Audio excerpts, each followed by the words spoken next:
Pessoal, vamos falar um pouquinho hoje sobre intolerância e alergia alimentar, tá? Especificamente hoje bater nessa questão dessa preocupação excessiva que as pessoas estão tendo com o glúten, né? Que é uma proteína derivada dos alimentos, de vários alimentos, especialmente os derivados de trigo. E isso tem feito com que muitas pessoas tenham cortado, né, o trigo e especialmente o pão da alimentação. O que acontece? As pesquisas mostram que somente 1% das pessoas tem de verdade algum problema com a ingestão de glúten, né? É o que a gente chama de doença celíaca. Enquanto a lactose atinge 60% da população mundial e no Brasil cerca de 35% das pessoas já constataram ter algum problema de digestão com a lactose.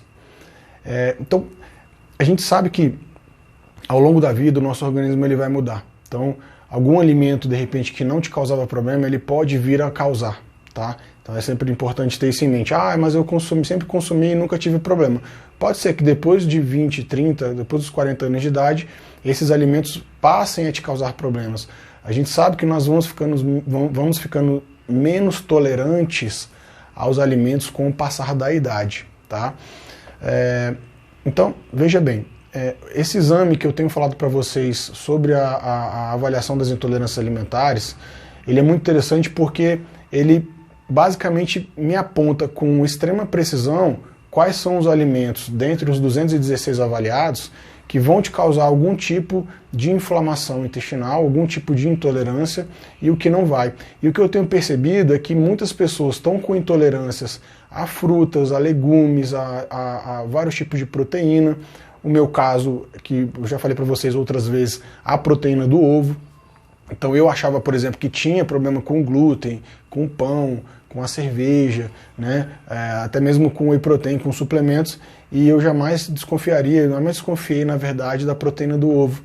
E para mim foi uma descoberta assim fantástica. Tanto descobri que o ovo me fazia mal e eu não sabia, como descobri que o glúten não me faz mal nenhum. Minha reação é praticamente zero a qualquer derivado de trigo ou cevada que contenha glúten.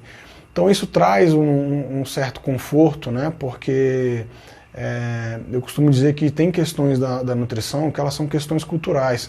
Se você tira o pão de um japonês, por exemplo, não vai fazer muita diferença para ele, não vai haver nenhum tipo de sofrimento nessa restrição, porque não faz parte do hábito alimentar, né, dos orientais de uma forma geral.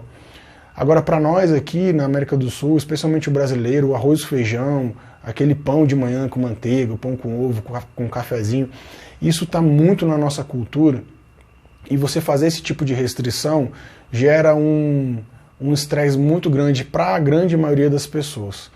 Então veja, gente, a ideia desse vídeo é falar para vocês o seguinte: a maioria de nós vai ter problemas com a digestão da lactose, porém, isso pode ser remediado com o uso da suplementação da enzima antes das refeições que tenham lactose entre os alimentos. Também é um alimento muito difícil da gente eliminar da alimentação, quer dizer, todo tipo de leite e derivados também está muito intrínseco nos nossos hábitos alimentares. Então é muito difícil você tirar todos os derivados de leite da sua alimentação. Então o uso da enzima, da lactase, é uma solução fácil para se resolver isso. O segundo ponto desse vídeo é muita gente cortando a ingestão de glúten desnecessariamente na alimentação, tá?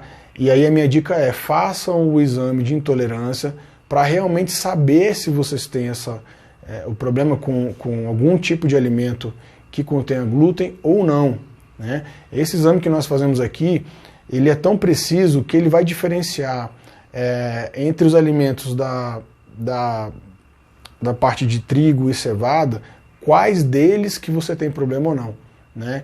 Então isso envolve a aveia, os tipos diferentes de trigo que existem na alimentação, a cevada, né, que é um componente da cerveja e tudo mais. Então no meu caso, por exemplo, eu estava desconfiado do glúten, ficava com um sentimento de culpa a consumir o pão, né, porque eu tinha os sintomas de pele, de dermatite, de coceira que me incomodavam demais, e ficava procurando os culpados ali sem realmente saber de onde que estava vindo. E através do exame eu matei a charada que o ovo, o melão, o queijo coalho e alguns outros alimentos, eles realmente eu precisava evitar o consumo. E isso fez com que minha qualidade de vida melhorasse muito sem eu precisar tirar o glúten da alimentação. Tá? Nesses exames que eu já fiz aqui no Centro de Excelência Física, a gente percebe que houve uma quantidade grande de pessoas com intolerância a ovo. Eu diria para vocês que foi a intolerância mais comum que eu encontrei entre todos os exames que eu fiz aqui, talvez uns 40 até agora. E cada pessoa apresenta reações diferentes a diferentes alimentos, né? Então, meu amigo Vitor, que foi o último avaliado, a gente detectou a intolerância mais alta dele a abóbora, queijo coalho e baunilha. Tá? Baunilha também é o item que eu tenho encontrado bastante intolerância e vai estar presente em muitos alimentos, né? Em muitos alimentos em pó, em muitos iogurtes, né? E barrinhas e tal, chocolates. Então tem muita coisa que tem adicionado aquele ingrediente, muitas vezes você não percebe, né? Acontece comigo com ovo, por exemplo, quando eu vinha consumir bolo, que tem ovo na fórmula, ou pão de queijo, aconteceu recentemente, né? Que também é feito com ovo, e aquilo já me estoura a minha pele, mesmo não sendo ovo in natura, sendo só um componente da fórmula. Então, pessoal, fiquem atentos, tá? O ideal sempre é você ter essa resposta de uma forma mais científica, através de um exame, que possa avaliar para você quais são os tipos de alergias e intolerâncias que você tem.